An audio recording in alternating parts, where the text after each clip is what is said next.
And then the more that circle got bigger, the more opportunities I saw. So if I told you, what are the juiciest opportunities that you see right now that somebody could do, or that you think a smart person could go for? The second most interesting opportunity, i.e. what I'd be doing if I wasn't raising a fund to do these buyouts, it would be finding people with audiences and either buying businesses for them or building businesses for them. So I think it's like a anomaly, the business is in its toddler stage, that the way most people with audiences monetize is through ad reads or sponsorships. I think it's kind of like Hollywood when you're a big star, you get paid to hold up a glass of Coca-Cola or something. And I think every person with an audience will eventually, the money that they make from equity in a business that they own will massively dwarf the money that they make from ad rates or sponsorship reads. But the big problem here is, generally, if you're a great podcaster or content creator, the last thing you want to do is buy a business, for one. That's risking capital, that's hard, or even start and run a business. And so I think there's a big opportunity to basically build a business around someone with an audience and come to them and say, look, I will be the CEO of this thing. I think this is the perfect product for you guys to really organically use and talk about for a long time, and I will run it, and we'll split the equity or something like that. Joe Rogan did this with On It and sold that company for a lot of money. And there's other examples, Doug DeMuro with his Cars and Bids, and people are starting to do this, but it's still very early. And I think that if I was just going to start a business de novo, I would say, okay, who are content creators that I really like, and what is the perfect product for them, and then just make it easy. It's a pretty low risk proposition for you guys, for example. But if you do it right, even if with an audience of your size, you can have 9-figure exits, over 4 or 5 years, and that'll obviously dwarf all the money you make from advertising. If anyone wants to do this, Sean@SeanPurry.com. Feel free to hit me up. All right, so here's the deal. Things are changing fast in the tech world and the internet marketing world. And that's a big deal because you have to know which trends to stay on top of in order to market better, in order to acquire customers for cheap, and so you can run your business as efficiently as possible. Staying on top of all those trends is a pain in the butt, though. And so the folks at HubSpot have made this amazing report. It has a very official sounding name because it is a very official document. It's the 2024 State of Marketing Report. They've looked at millions, tens of millions of bits of data to find the top marketing trends that have the most immediate impact on your business. And so what HubSpot did was they surveyed over 1,400 marketing pros from across the world, and they looked at what are people using effectively, what's not working, more importantly, and they've been able to compile it in a really easy to read document. So if you want to learn ways how to optimize for social, or how to boost engagement, or how to strike the right balance between privacy but still being personal with your customers, go to HubSpot.com/state of marketing to get the free copy, or just Google HubSpot State of Marketing and it'll come up. Check it out. By the way, this is how Tiny's doing this. Matina, which is the drink they're doing with Huberman. They bought a yerba mate company, and then he loves mate, and he's been drinking it for a long time. It's the perfect type of product, so they did that for him. Where if Huberman was like, and now I'm going to take a break from my science stuff to go become a searcher and go find a business, a PE deal to do, that'd be crazy for him. But Tiny doing it makes sense. They also did it with James Clear. They built the Habits app, right? So another app versus ad read type of thing. So I think they're executing on it well. This is also how Congo Brands built Prime. So they did Alani Nu, and then they were like, okay, cool, we're going to do Prime. They went and pitched Logan Paul and KSI, and they were like, hey, you guys are going to be the promotion engine of this. You get equity, significant equity in this, and we're going to be the operational back end for this. And we know how to do this. We can build in their case, what's probably going to be a $10 billion plus company off of that brand. Yeah, it's definitely starting, but I think, and the Chernin Group has been very good at it with, they did Doug DeMuro and Stephen Ronella with the hunting stuff, and it's definitely starting to happen, but I think a more, this is a little bit exaggerated, but I think most people in a YC batch could find a podcaster and just say, okay, you're going to be the audience co-founder for this thing, and we're going to give you 30% or something, and we're going to work with you, and it's going to be a product that you can sell very organically. And because the broad thesis is that these audiences are still super underpriced, basically, that the equity you're giving up you'll be more than compensated for. And I think that'll last for quite a long time. And the long tail is really good too, right? You could do it with a very niche YouTuber. and still sell a more expensive product or do it multiple times or whatever. And I basically just think everyone with an audience will eventually have some really tightly integrated organic product to sell. Love it. All right, so that's a great opportunity, which is go find a content creator who's got a great audience, high trust, and basically buy or build the perfect business for them and have them be your audience co-founder. I think it's basically a really unfair distribution advantage you could generate for yourself by doing that. All right, love that. What's another one? One other trend that I'm just really bullish on is basically the idea that everything in the modern world is like poison and toxic. I live in New York, like the air is making me dumber, the water is like ruining my hormones, all the food that I eat at any restaurant is like full of seed oils, and everything that I eat is like some combination of soy, corn, and wheat, and the wheat is all sprayed in glyphosate, like just everything is really bad for you. But it's like this huge, and I'm kind of a freak about it, like I have water filters and air filters and buy all this specific food and stuff. But it's a really mentally taxing, and I really wish, I think it could even just take the form of like the wire cutter, but for, these are products that are not going to kill you. And the thing is, it's such a nefarious problem that like it runs the gamut. It's like clothes that isn't made out of polyester, bedding that isn't bad for you, cleaning products. Like you could do every single thing in the house. I would love to have a wire cutter kind of thing, which is a great business, for just like, this is the version of this thing that is not going to kill you. Dude, check this out. So go to live-oasis.com. I found this website the other day. My coworker sent it to me. And it's they say, do you know what's in your water? 90% of the water sources contain toxins, microplastics, and other contaminants. And then they rank which water, as in the cities, but also which water bottles have the water brand. I see one that I used to have. It's very bad. It says out of 100, it's in the very bad category. Well, that's the thing, right? Even you think you've done it, and then it turns out the thing you bought doesn't even work. Like, it's very complicated. Well, I go to this and like I'm scared because I also see the thing that I have and it says bad. And then you click it, and they make you pay $5. And this is definitely a thing that I purchased recently. I'm like, fuck, I gotta see which water bottle. Like you click on it, it's like sad, Yeah. horrible. I just want I need a shampoo. What is the one that like Huberman and Atia and Rhonda Patrick all agree on, and I'll just buy that one. Yeah. And I think that can exist for almost every single thing in your house. Ask Sean why he's drinking that water. I know why. Yes, we hosted this event, this Camp MFM event, and we do it at Mr. Beast's house. We're in like remote North Carolina somewhere, and we all show up. And this billionaire shows up. He's got like his security guard with him or whatever. And I'm just fascinated. I'm like, oh, how does this guy travel? He flew in private. He's got a security guard. But then the thing that really stood out is the security guard carries this case of waters. So we had Fiji bottles of water, which is like, it's in plastic. And you probably got that because you thought you were being fancy. You wanted to make a good impression. He'd be so impressed with my choice here of Fiji. Like I went for it. And instead he's got his own like Aquapana glass bottles. And he was just, he'd always be drinking it. He didn't say anything, but I was like, hey, what are you doing? That Except he made the noise whenever when he saw you drinking out of the... like, Joe, what are you... I switched to Aquapana for my drinking water for my family. I bought an Afina shower head filter, so because the other thing is like, oh, you're drinking one thing, but then you'll go shower, and bathe your naked body in like the dirtiest tap water with like a 30-year-old, shower head in my house. And so, afina.com. I bought a shower head from there. This like filters that water. And so I'm just like one by one replacing different parts of my house to try to get rid of some of the bad stuff. Yeah, the traveling with a crate of mineral water, that's a good way to spend money. I like that.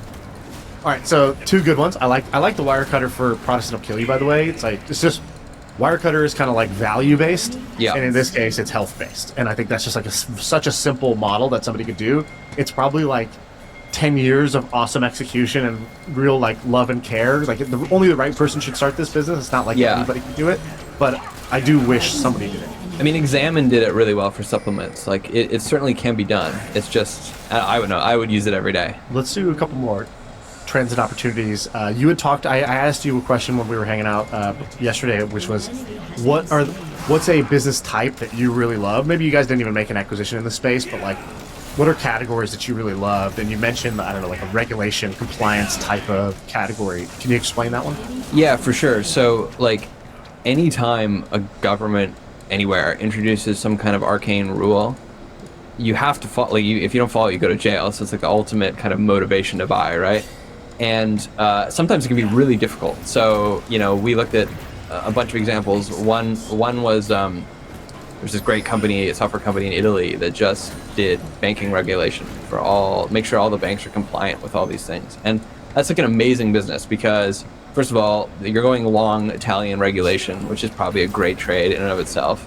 But like in the future, Italy is going to have more rules than it does today. And then aside from that, it's like a bank is not going to rip that out ever. And it hits that golden criteria, which is it's relatively cheap but mission critical. That's like a really great one. And there's a bunch of these. There's all these, for buying a house, for vetting tenants, for KYC and AML. If you start looking for it day to day, you see it a lot. Like I just rented a car, and there's like a process there where they check my license against some database, and I'm sure that's a piece of software. Like those are great because I love it because it's like a low lift and the downside is super high, and you don't really want to mess with it once you've got it working. And the other interesting thing about them is that exists for every country, or at least every Western country. And so you can go find the software that does that for, Europe or one specific country or whatever. And there's going to be multiple versions of those. Even Canada, like Canada has different rules than America. And so it's either two different software products or two different companies. So I love those businesses as well. And they're also like fairly AI resilient, I think, because it's really, again, it's like medical stuff. It's really high downside, so you don't want to like trust it with AI, and then it turns out you weren't in compliance, and you're going to get a huge fine or go to prison or something. Yeah, I made a bet recently in the regulatory compliance type of space, and I was like, we have this thing on the pod that we talk about, one chart businesses, which is like a business that you don't need a full business plan for. You could just put one chart up on the screen, and you say, that's why I'm doing this. And the one in this case was basically that regulation only goes in one direction. It only goes up and to the right. Nobody ever rolls back any of these needs. It's only going to increase. And so if you can become, maybe the go-to provider or like a key piece of software in a space, like it is just such a bet you want to make because that regulation only goes up. That like these compliance requirements, they don't just say, yeah, you know what, forget them. We don't need all that compliance stuff anymore. Like, this is never going to happen. It's only going to go in one direction. And like you said, you do it or you don't get customers or you go to jail. It's like, well, that's a pretty strong motivator. So like, I think people are going to want to either get customers or avoid jail. And it's just like the right type of space to be in. It's the type of space that 24-year-old me would not have known or appreciated that's a better business to go into than what I was doing at that time, which was like dating apps, social network, like cool new sexy thing. And now I'm like, it's kind of like what's sexy now is like a knee-length skirt. It's like show me a compliance business and I'll show you my interest. The other big opportunity for someone who's wanting to start a business is like you can front run these things, right? You can see what's gonna pass, you can see what's just passed, and you can be the first provider for that and have a huge leg up, especially if it's a fairly niche thing. But you could very well be the only option for a couple of years, which is a huge advantage, right? Why don't you start these things instead of just investing in them? I don't like operating businesses. I don't think I'm very good at it, and it's not what I enjoy doing. And so I think everyone should try and do, like, really stay in their zone of genius as much as they can. I think that it's like personally very good and also good for the world if that happens. And so I'd rather like allocate capital because I think I'm good at allocating capital to the person who maybe needs capital and is really excited about building something. All right, two more things on here. The first, I actually don't have context on this, but I'm very interested just because of the title, The Boy versus the Guy. Yeah, so the boy versus the guy. So it could go a bunch of ways. Yeah. There are a lot of different readings, especially depending on what coast you're on. Yeah, basically, it's the idea of being a lieutenant or being like a protege. Effectively, would be the classier way to say it, I guess. And so, generally, there's the trusted lieutenant who is, just the solid number two, really important, but their whole identity is being like a lieutenant to the number one person. And then there's this other genre, which is like, on the West Coast, it takes shape as a chief of staff a lot. where it's just, you're kind of this, like, you're this young, rising superstar. There's this sense of, like, you're really gunning for number one. And the idea, like, what made me notice this originally was, especially in the Valley, every, like, billionaire has one or two really young, smart boys generally who just kind of, like, float around them, and there's this kind of tacit agreement of, like, you come work for me for 2 or 3 years, you shadow me, you're my apprentice, and then I will back you and, like, open doors for you. And it was kind of funny, like, at some point, you know, I was in, like, social situations where it's like, oh, like, it's kind of like flying under the flag of a lord or something. Like, everyone is, you know, everyone is, like, you know, going on the private jets of these principals or whatever, and they themselves are probably broke, but, like, they very much live this lifestyle because they're, like, under the protection of a lord. And so I think it's like, there's a new kind of piece of information that I've figured out about this is, it's also an age gap thing. So if you're within 20 years of the founder or the number one person in the organization, you're almost always going to be a guy. And if you think of, like, all the great firms or even, you know, companies where someone has become the new number one, there's almost always at least a 20-year gap between the person, just because otherwise you're too close. And so I think that dictates it a lot as well. But it's these two different things. Of the other way to put it would be that, like, the principal really sees something in this young person and wants to, you know, can tell they're, like, on a rocket ship, they're not going to be an employee forever or whatever, but it's like, you give me 2 or 3 years and I can really accelerate things for you. And I think, like, that pairs very nicely with the cold email thing, which is, you know, I generally think, like, if you want to start a company, you should just start a company. Don't go, like, work somewhere to get experience or whatever. But I think this might be the sole exception, which it can really open doors of either investment or vouching or connections or whatever. And, you know, there's lots of examples of this, like, I know, like, Ben Casanocha, like, wrote very publicly about being Reid Hoffman's chief of staff. You know, Blake Masters with Peter Thiel. You know, Sam Altman was this to Paul Graham. Like, there's kind of all these examples of it that I think are really instructive. I just recorded an episode with Joe Lonsdale, who was this for Peter Thiel. Like, yeah, he was basically Peter Thiel's protege, and now has started, I don't know, more billion-dollar companies than anyone else in the country. And I think, you know, he's a fascinating guy because when he was 18, 19, 20, he was an intern at PayPal. Yeah. Then he was at Peter's family office. Then he started Palantir with him, and then, you know, then eventually, you know, went on to do his own thing. And Joe's done this for a bunch of people. One of my close friends was his chief, one of his chief of staffs, and it's an amazing launching pad. And if anyone out there, I'm looking for a boy. Never thought I'd say that, but under this context, I am sure enough looking for a young boy. So we need to start a community. We'll call it Weed and Boys.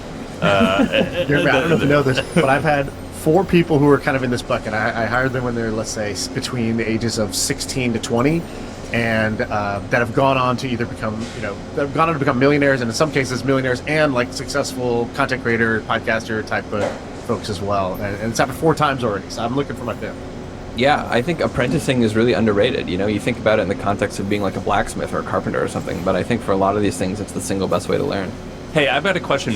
I noticed that do you study philosophy at Columbia? Yeah.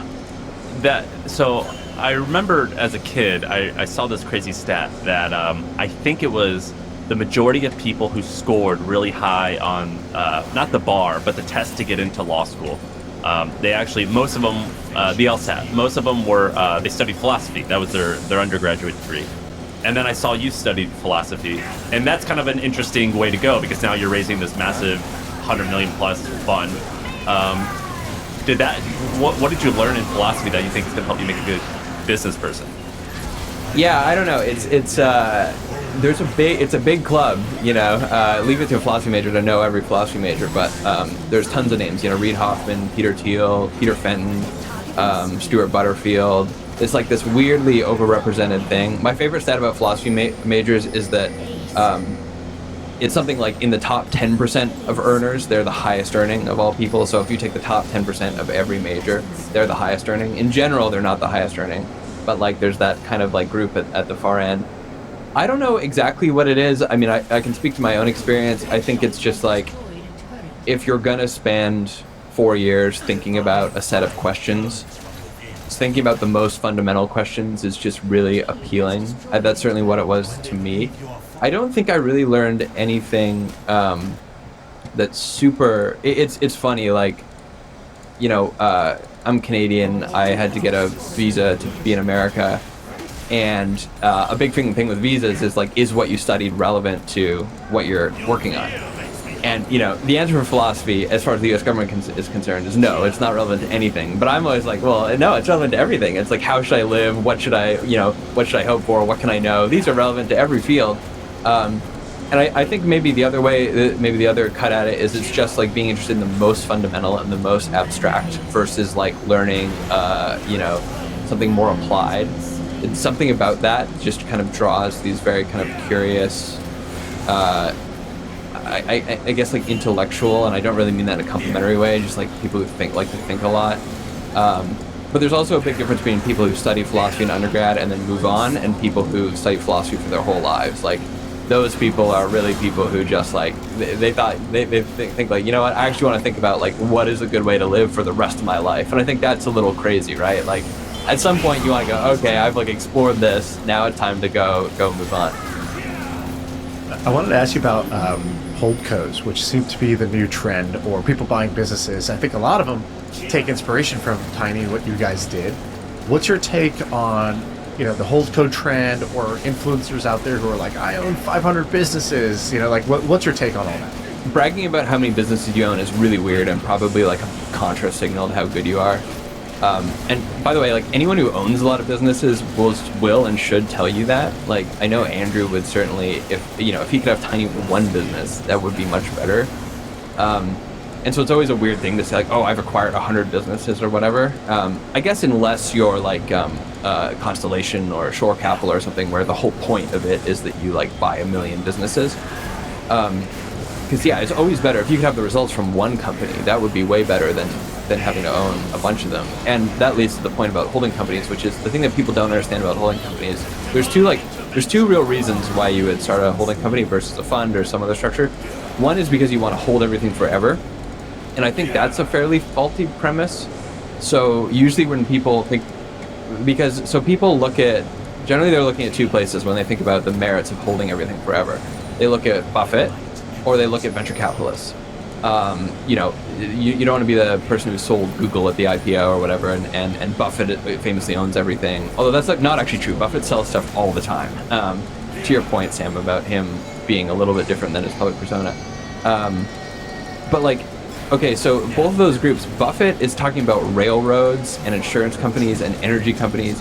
These are companies that ostensibly will exist for 50 or 100 years. And venture capitalists, even more than that, they are looking specifically to find the 1 in 1,000 company that will be a 50-year company. But most companies are not 50-year companies, especially not $5 million software companies, Like, it's kind of crazy to buy a Chrome plugin and say, like, yeah, I need to own this thing for 40 years. It's like, no, it's, first of all, like, software is really difficult. My kids will inherit this Chrome plugin. Yeah, you're not buying one of 2 railroads in Canada, like you're buying the Chrome plugin. And so, first of all, just thinking like, oh, I need to hold this forever, I think is a bit flawed. And then second of all, if you get the chance to sell it for a great price, like that is probably the way that you maximize returns. If you're actually interested in just making the most money.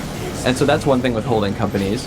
The other is that I think when the more investor-y types start them, they really don't appreciate a holding company is, a part of it is like your holdings, the other half is a company. Like, you just run a big operating business, Tiny has, I can't remember, it's like north of 1,200 employees across the portfolio. Like, that's a big business that you're running. And for most investors, that is a completely contra skill. Like, if you're a good investor, the last thing you should be doing, when you meet a great investor, you're not thinking, oh, you'd be great as the CEO of a 1,200 person company, Like, generally those are very far apart. And so what can end up happening is you spend a ton of your time actually just operating a business, and you're not able to invest, which is the thing that you're probably the best at. And so, yeah, in general, I think they're quite overrated. And you also actually said you're like, most Harvard guys who are trying to buy a plumbing business, they shouldn't buy a plumbing business. They should just go and start a plumbing business. Yeah, this one always cracks me up. It's like your resume is, Harvard, Goldman Sachs, Harvard Business School, Bridgewater, and then it's like Ohio Plumbing Company. And you're always, I always think like I get it. The math works. It can be lucrative, whatever. But I always think like, imagine if you had, you're this brilliant young person. If you had just moved to Ohio when you were 18 and started a plumbing company, you probably control all the plumbing in the state. You know what I mean? Like you just wipe the floor with them. And it's always weird that people want to go through all these loops. I think a lot of it is just to make themselves feel very fancy. Like, oh, I set up this deal, this acquisition, these investors and stuff. But a lot of these businesses, I think if you just started them, you could really wipe the floor with the existing competition. You have one more thing that you're known for, which is something like pre and post fall. I don't know what this is. Can you explain this? Somebody texted me this. They go, oh, you got to ask them about pre and post fall. So I define fall, it's like a pseudo-biblical idea, but I really define it as like a period in your life where you've really been brought to your knees by whatever. It could be a death or a breakup or a health scare or bankruptcy or all these kinds of things that like really just kind of humble you, truly. Not like how most people say humbled, which is like, oh, I just got on the cover of Forbes, I'm so humble. It's like, no, it's actually the exact opposite. But like truly, truly humbled. And I really think that changes someone for the rest of their life. And I think it happens to everyone. I think it happens totally at random times. It could be early in life, it could be late in life. But you can just kind of see it the extreme example of this would be like a veteran who's been in a lot of combat. Like nothing is really going to shake someone who's been in a bunch of firefights, and I think that applies too, as if you've been through really hard, really dark experiences. I think a lot of entrepreneurs, they have their fall while they're building their business. It can get really difficult and hard, lonely. And the best way to describe it is like when someone's post-fall, you can just kind of see it in their eyes that they've been through worse. And so it's just not gonna shake them that much versus someone who's pre-fall. And by the way, you can become very successful, you can be late in life, but nothing bad has ever really happened to you. And I view that as kind of a liability in some sense of if you're gonna partner or work with them of like, boy, like when something goes off the rails here, this might be a really big blow up. Because of course, like, if you're a broke kid, it's one thing, but if you like a high flying person, the way in which you can blow up is far more spectacular. And yeah, it's really just like, have you really been humbled by life in like a true way? And I think when you look at it that way, it's quite evident that, people either have or haven't. And I think it makes a big difference. Do you want to talk about the special situations, distressed venture stuff, or do you want to save that? Yeah, we can talk about that. Okay, tell us what is the opportunity here? Yeah, so the opportunity this is like really combines a lot of the factors that I love, which is effectively there's this whole class of venture-backed companies where they raise too much money, especially in 20 and 21. And so you get this like strange phenomenon where you can have a business that's doing $10 million a year of revenue and growing 30% a year, but maybe it raised $40 or $50 million, and such that like the founder is probably not going to make any money because the pref stack is so high. And then the other part is the investor is really not going to make any money, not in the sense that they want to. So a venture investor, they want a good investment to return the fund, generally. And so it's like this weird thing where you have this great asset. If you guys owned a business that was doing 10 million of revenue, growing 30% a year, you'd be very happy with that. But if it's owned by a venture investor and run by a founder who's got this pref stack, the founder's not going to make any money. The venture investor doesn't really care about it. So it's kind of this, like, in some sense, it's actually a worthless asset. And so, we've done these deals at Tiny before, and what I'm really interested in is doing a lot more of them personally.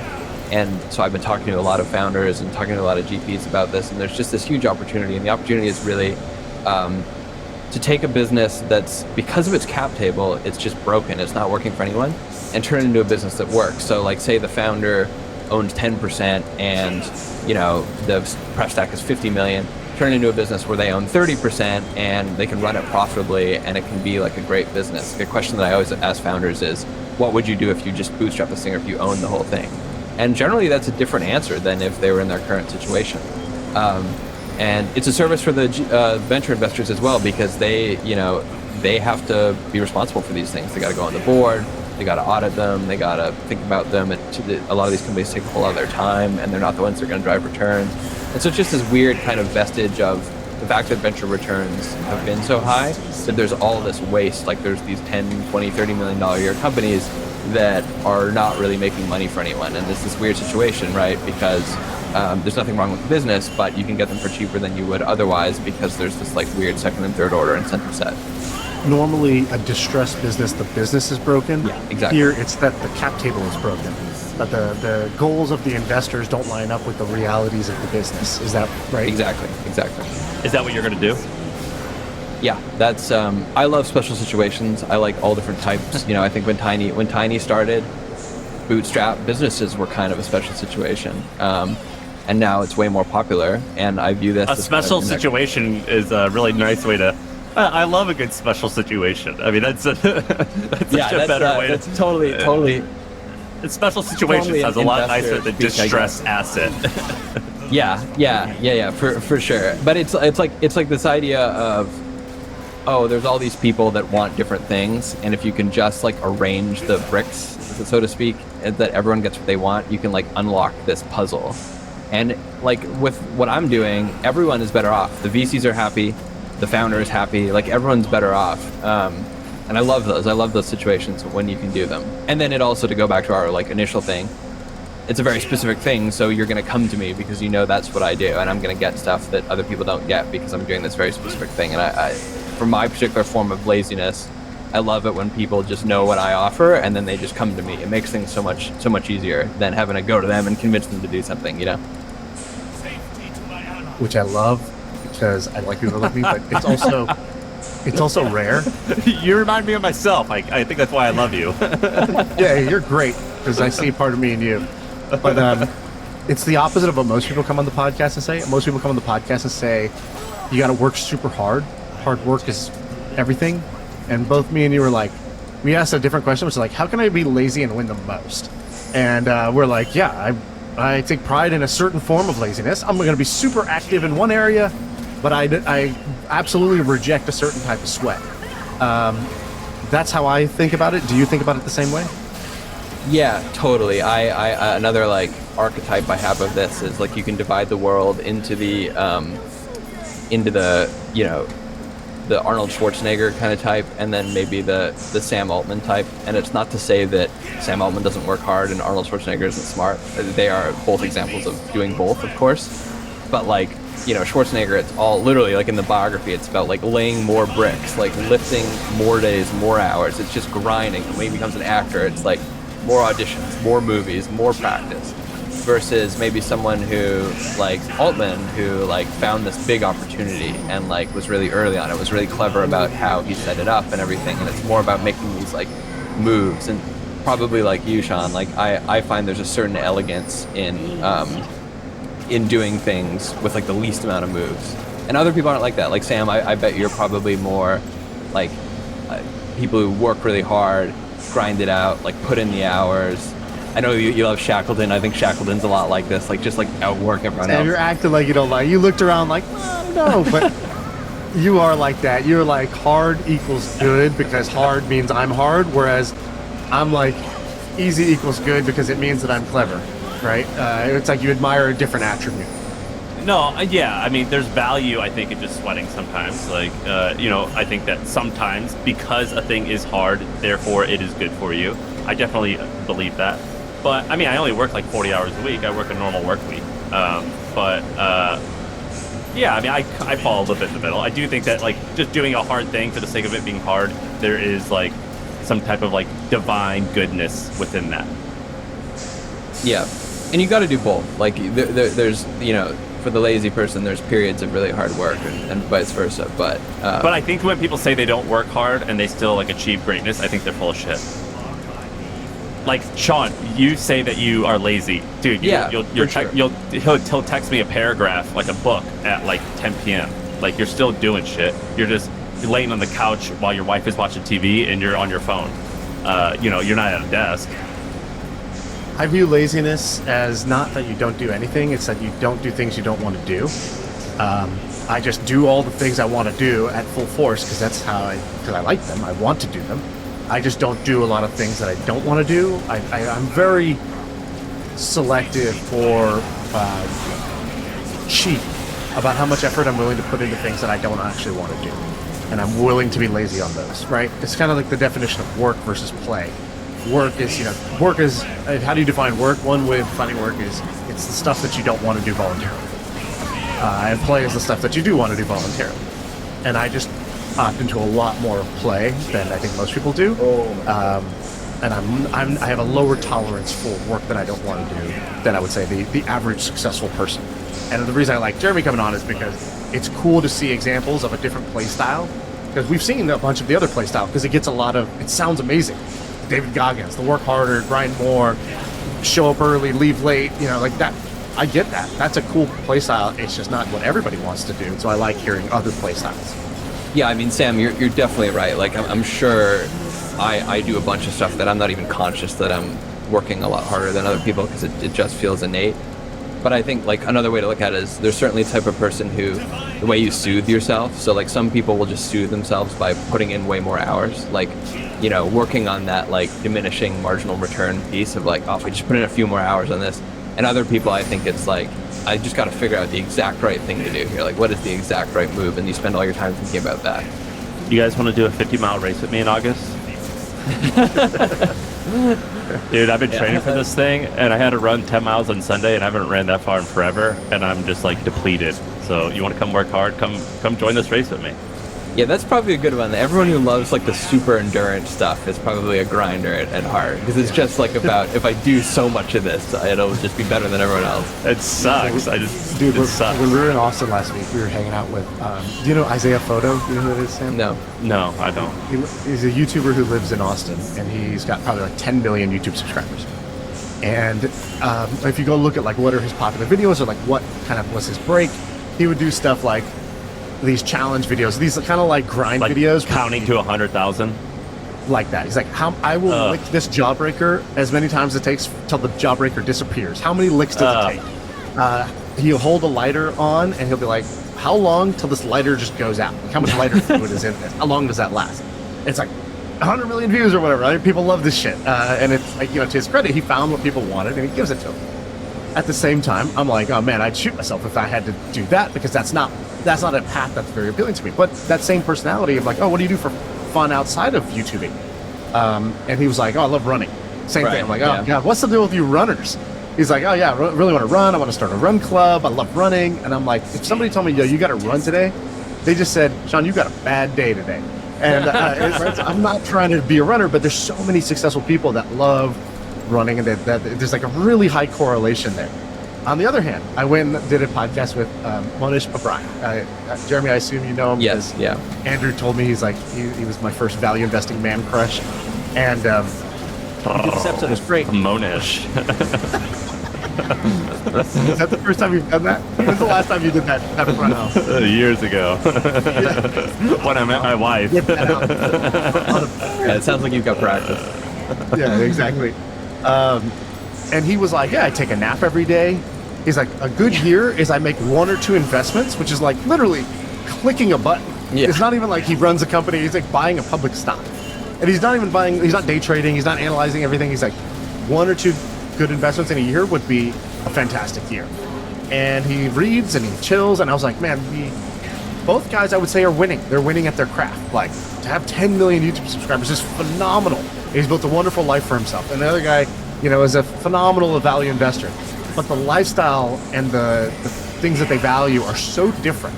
One guy maybe has to stomach losing $75 million of net worth in a day, and he's got to be cool with that. And the other guy's got to stomach waking up tomorrow and being like, how do I come up with the next crazy video? And it was really remarkable to see that. So, I think, Jeremy, you were talking about, like, you sort of pick your prison in a way. Yeah.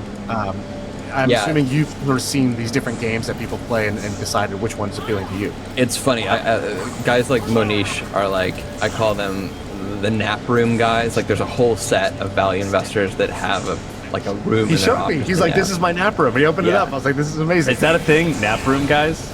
Yeah, I've met at least like 3 or 4 different value investors like that who like they have a place to nap. I want to ask you about that same idea, but in a different way. So I'm going to give you my observation, and I want you to. I want to know if you have any specific stories that line up with this. So my observation, we talked about, does Andrew grind? Right, he comes on here, he acts super zen, super calm, super philosophical. He wants to be like Warren Buffett. He's playing bridge half the day. He's reading And then once or twice a year, he just blesses us with a beautiful investment, right? But, you know, one thing I have seen Andrew do is he may not work super, super hard, but he works very fast. He is incredible at sniffing out opportunities. He is incredible at fast follow-ups. He moves really quickly when he's excited about something. That's the first thing I noticed. The second thing I noticed about Andrew is not only does he move really fast when he's excited about an opportunity, he'll just keep texting you about it, or he'll keep prodding until he finds out more information. He'll fly to meet you right away. But he also will be persistent. So, like, I think with some of the businesses, it's like, yeah, I love that business, so I emailed him every month for like 5 years. And then finally one month, they were like, yeah, I am willing to sell the business.